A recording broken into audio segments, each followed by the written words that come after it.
खबर आपको बता दें, बड़ी खबर इस वक्त की आपकी टीवी स्क्रीन पर, जहां पर आपको यह बता दें कि नफे सिंह राठी की हत्या के इस मामले में 7 लोगों के खिलाफ नामजद केस दर्ज कर लिया गया है। पूर्व विधायक नरेश कौशिक, रमेश राठी सहित 7 लोग हैं जिनके खिलाफ केस दर्ज किया गया है। हमलावरों की गिरफ्तारी के लिए 5 टीमों का गठन भी किया गया है। कार से 5 हमलावर आए थे और फिर इन हमलावरों ने पहले रेकी भी की थी, जो कि पुलिस जांच में खुलासा हुआ है। जिसके बाद मौका पाकर जब वो फॉर्च्यूनर का पीछा कर रहे होते हैं, वो फॉर्च्यूनर जिसमें राठी सवार थे, उसके बाद मौका पाकर फाटक के पास वो गोलियों से तड़तड़ाहट से भुनना उन्हें शुरू कर देते हैं।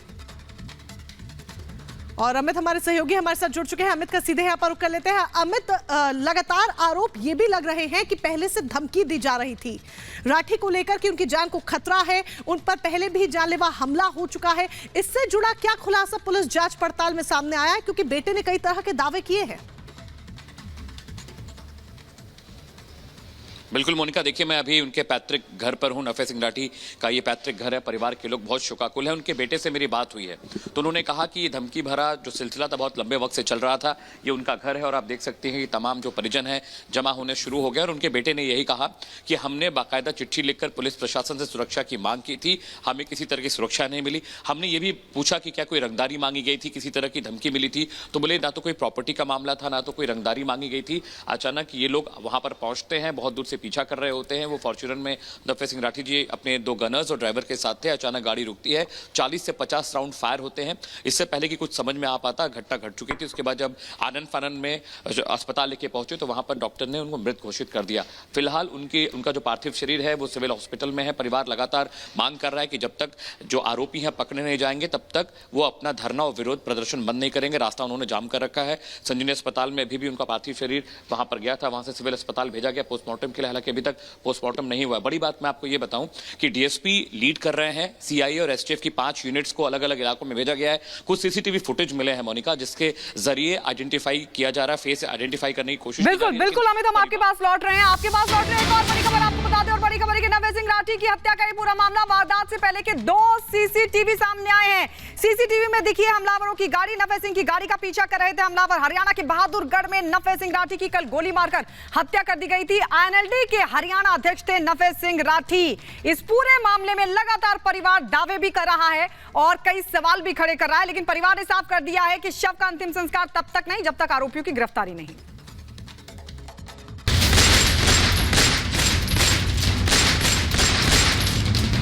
लोगों में ये गुस्सा और नारेबाजी,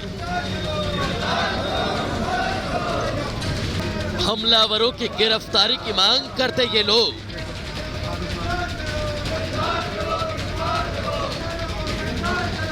ये तस्वीरें हरियाणा के बहादुरगढ़ की हैं, जहां बीते दिन आईएनएलडी के अध्यक्ष नफे सिंह की हत्या कर दी गई, जिसके बाद से उनके परिजनों और समर्थकों का गुस्सा लगातार बढ़ता जा रहा है। हत्यारों की गिरफ्तारी की मांग को लेकर समर्थक सड़कों पर हैं। परिजनों का कहना है कि जब तक हमको न्याय नहीं मिलेगा तब तक नफे सिंह का अंतिम संस्कार नहीं करेंगे। पिताजी के जाने के बाद अब तक जो पुलिस प्रशासन का रवैया रहा है बहुत ही निराशापूर्वक है।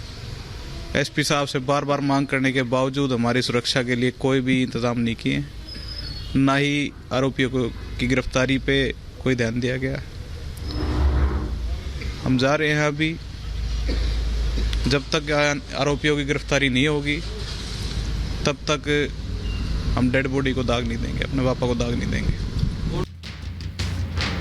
पुलिस नफे सिंह हत्याकांड की गुत्थी सुलझाने में जुटी हुई है और उसके निशाने पर सड़क के हर वो सीसीटीवी हैं जहां से आरोपियों की गाड़ी निकली थी। इसी गाड़ी में नफे सिंह समेत कुल 5 लोग सवार थे जिस समय हमलावरों ने इस गाड़ी को टारगेट किया। फॉर्च्यूनर गाड़ी है व्हाइट कलर की। नफे सिंह राठी 5 लोगों के साथ गुजर रहे थे। जब वो बहादुरगढ़ के पुराने रेलवे फाटक के पास पहुंचते तो इस गाड़ी को रुकवाया जाता है, टारगेट किया जाता है। सफेद रंग की i20 कार में हमलावर आते हैं और ताबड़तोड़ इस गाड़ी पे फायरिंग करना शुरू कर देते हैं। आगे की तरफ जो है ड्राइविंग सीट के साथ वाली सीट पे नफे सिंह राठी सवार थे। कई गोलियों को लगी है और तस्वीरों में आप देख सकते हैं इस पूरी फॉर्च्यूनर कार को पुलिस ने ढक दिया है। और फिलहाल पुलिस मामले में बड़ी कार्रवाई का दावा कर रही है। पुलिस ने मामले में 7 लोगों के खिलाफ नामजद केस दर्ज कर लिया है, जिसमें पूर्व विधायक रमेश राठी का भी नाम शामिल है। पुलिस ने हमलावरों की गिरफ्तारी के लिए 5 टीमों का भी गठन किया। शिकायत प्राप्त हुई है। शिकायत के आधार पर हमने एफआईआर दर्ज कर दी है। एफआईआर दर्ज करने उपरांत हमने 5 टीमें गठित कर दी गई हैं, जिसमें 2 डीएसपीओ की अध्यक्षता में 5 टीमें काम कर रही हैं और इसमें अविलंब और तत्परता से कार्य करते हुए इन्वेस्टिगेशन किया जाएगा और जल्द से जल्द जो आरोपी हैं गिरफ्तार किया जाएगा। जो भी हमारे फिजिकल एविडेंस मिलेंगी या साइंटिफिक एविडेंस मिलेंगी उन सभी को कलेक्ट किया जाए। दिन दहाड़े हुए इस हत्याकांड ने हरियाणा के कानून व्यवस्था पर बड़ा प्रश्न चिन्ह खड़ा कर दिया। विपक्ष सरकार से सवाल पूछ रहा है, तो वहीं सत्ता पक्ष मामले पर जल्द कार्रवाई करने और आरोपियों की कड़ी से कड़ी सजा दिलवाने की बात कर रहा है। Bureau report, Republic Bharat. और असम के मुख्यमंत्री हिमंत बिस्वा शर्मा ने कांग्रेस को खुली चेतावनी दी है। वो कह रहे हैं कि कान खोलकर सुन ले कांग्रेसी, बच्चियों का विवाह नहीं होने दूंगा। वो ये कह रहे हैं कि बच्चियों का विवाह नहीं होने दूंगा। असम में बाल विवाह को लेकर सरकार ने पहले ही कई कदम उठाए, जिसका कांग्रेस लगातार विरोध कर रही है और उसी पर हिमंत बिस्वा शर्मा ने ये बात कही है। वो कह रहे हैं जब तक मैं जिंदा हूं ऐसा नहीं होगा। कांग्रेस ने मुस्लिम बेटियों को बर्बाद करने की दुकान खोली है, उन दुकानों को बंद करके ही चैन लूंगा, ये कह रहे हैं असम के मुख्यमंत्री हिमंत बिस्वा शर्मा। सुनिए क्या कह रहे हैं उनका।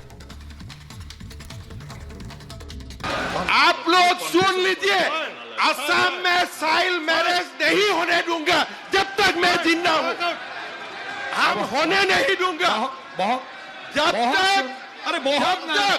जब तक हिमंत बिस्वा शर्मा जिंदा है तब तक असम में चाइल्ड मैरिज नहीं होगा। मैं आप लोगों को पॉलिटिकली चैलेंज करना चाहता हूं, 2026 सन का पहले मैं ये दुकान बंद कर दूंगा।